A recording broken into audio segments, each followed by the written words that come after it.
Kalau ngebayangin kehidupan di Yunani kuno, kelihatannya indah banget ya. Tempatnya estetik, penuh seni, arsitekturnya juga bagus-bagus. Apalagi misal hidup berdampingan sama dewa-dewi. Tapi sebenarnya, kalau kita tahu cerita mitologi Yunani lebih banyak, mungkin kalian gak bakal mau hidup di zaman itu. Para dewa-dewi Yunani memang terkadang berbelas kasih dan pengampun, tapi gak jarang atau bahkan sering juga mereka memberlakukan hukuman yang kejam. Karena itu, kali ini aku mau ngejelasin 7 hukuman atau lebih tepatnya siksaan kejam yang ada dalam cerita mitologi Yunani.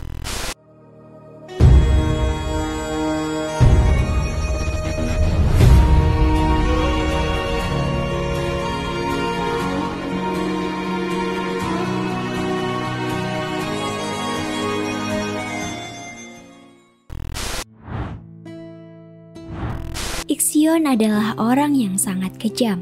Dia membuat sebuah ruang pembakaran dan mendesainnya seperti layaknya kamar biasa. Suatu hari, dia mengundang ayah mertuanya, Dionysus, untuk menginap. Ixion menyuruh ayah mertuanya tidur di ruang pembakaran yang tampilannya kayak kamar biasa. Lalu pada malam harinya, Ixion menyalakan ruang pembakaran itu dan membakar Dionysus sampai mati. Akibat perbuatannya ini, Ixion dibenci orang-orang. Walau dia udah menyesali perbuatannya, tapi nggak ada yang mau menyucikan dosanya. Akhirnya Zeus menunjukkan belas kasihnya dan mengundang Ixion ke Olympus.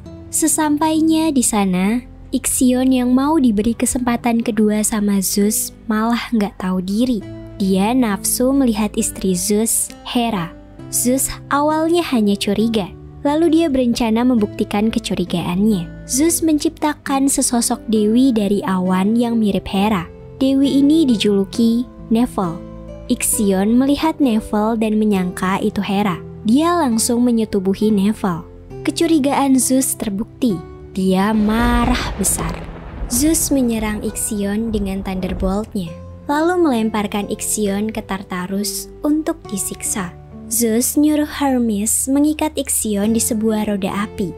Ixion diikat bukan dengan tali, melainkan ular, dan roda api itu terus berputar selamanya.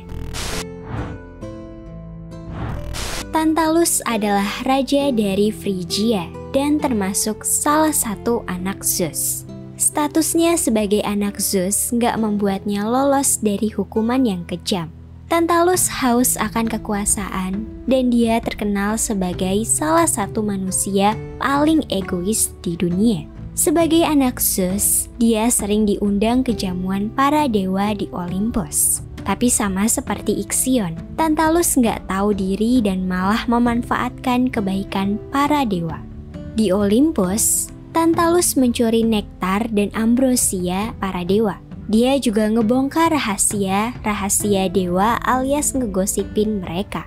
Hal ini dia lakukan untuk menunjukkan ke para rakyatnya kalau dia kenal baik dengan para dewa. Lebih parahnya lagi, dia mengorbankan anaknya, Pelops.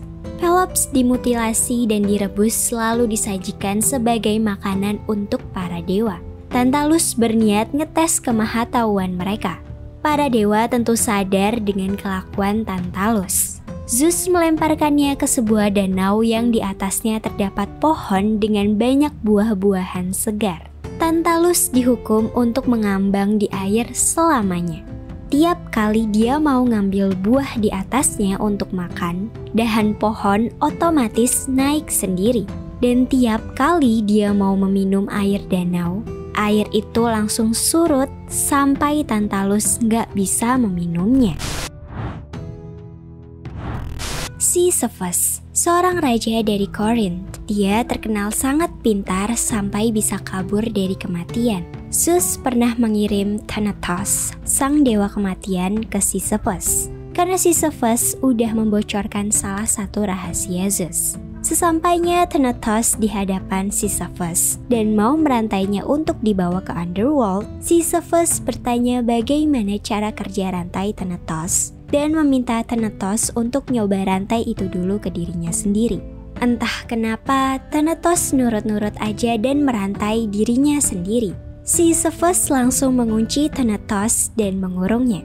Thanatos yang terkurung menyebabkan tidak adanya manusia yang mati. Hal ini membuat Hades sebagai penguasa underworld bingung. Ares juga kesal karena saat dia berperang gak ada manusia yang mati, jadi dia gak ngerasain keseruan dalam peperangan lagi. Dia akhirnya pergi mencari Thanatos dan membebaskannya. Sisyphus pun mati dan dibawa ke underworld. Hades mengirim Sisyphus ke Tartarus dan menghukumnya untuk membawa batu besar ke puncak gunung. Namun setiap hampir sampai puncak, batu itu akan menggelinding ke bawah lagi dan Sisyphus harus mengulangi hukumannya. Hal ini menyebabkan Sisyphus menjalani hukuman yang sia-sia selamanya dan membuatnya frustasi. Lagi-lagi seorang raja yang dihukum, Erysichthon, raja dari Thessaly. Dia raja yang angkuh dan gak takut sama para dewa. Suatu hari dia menebang pohon yang sangat indah di sebuah hutan suci yang menjadi tempat tinggal para Dryad. Padahal Erysichthon udah diperingati banyak orang kalau itu akan memicu kemarahan para dewa. Dan benar aja, akibat perbuatannya ini, seorang Dryad yang tinggal di pohon itu mati. Demeter tahu dan marah. Dia mengutuk Erysichthon dengan rasa lapar yang dahsyat yang gak akan bisa hilang. Erysichthon memakan semua makanan tapi dia gak pernah merasa kenyang. Sampai-sampai dia menjual semua yang dia punya, bahkan putrinya juga. Suatu hari di bawah sebuah pohon, Erysichthon udah gak punya apa-apa lagi dan rasa lapar masih menghantuinya. Dia pun putus asa dan memakan tubuhnya sendiri sampai nggak bersisa. Chelon adalah seorang Oread atau nymph gunung. Dia dideskripsikan sebagai sosok yang mageran. Kalau ada predikat sosok termager sedunia, dia pasti pemenangnya. Suatu hari Zeus menyuruh Hermes untuk mengundang semua makhluk ke pesta pernikahan Zeus dan Hera. Semua makhluk dari dewa, manusia, bahkan hewan mendatangi pesta ini, kecuali satu orang, Chelon. Dia lebih milih mager-mageran di rumahnya. Hermes sebagai orang yang dititipkan pesan oleh Zeus untuk mengundang semua makhluk, merasa malu karena ada seseorang yang gak hadir. Dia marah dan langsung mendatangi rumah Chelon. Hermes mewujudkan impian Chelon untuk selalu berada di rumahnya. Dia melemparkan rumah Chelon ke sungai bersamaan dengan Chelon di dalamnya. Chelon berubah menjadi seekor kura-kura malas yang selalu membawa rumahnya sendiri di punggungnya. Prometheus, seorang Titan yang disuruh Zeus untuk mengurusi semua binatang di bumi termasuk manusia. Suatu hari Prometheus mencuri api dari para dewa untuk diberikan ke manusia, agar manusia bisa memanfaatkan api itu untuk kehidupan. Zeus marah mengetahui ini. Dia menghukum Prometheus dengan siksaan abadi. Prometheus dirantai di sebuah batu dan Zeus mengirim seekor elang untuk memakan hatinya. Karena Prometheus immortal, hatinya akan tumbuh lagi lalu akan dimakan sang elang lagi setiap harinya. Para Danaids adalah sebutan untuk 5 anak cewek Danaus. Danaus sendiri punya saudara kembar yaitu Aegyptus yang mempunyai 50 anak cowok. Untuk menjaga garis keturunan, Aegyptus mau 5 putri Danaus menikah dengan 50 putranya. Danaus menolak dan kabur bersama putri-putrinya, tapi mereka terus dikejar sampai akhirnya tertangkap.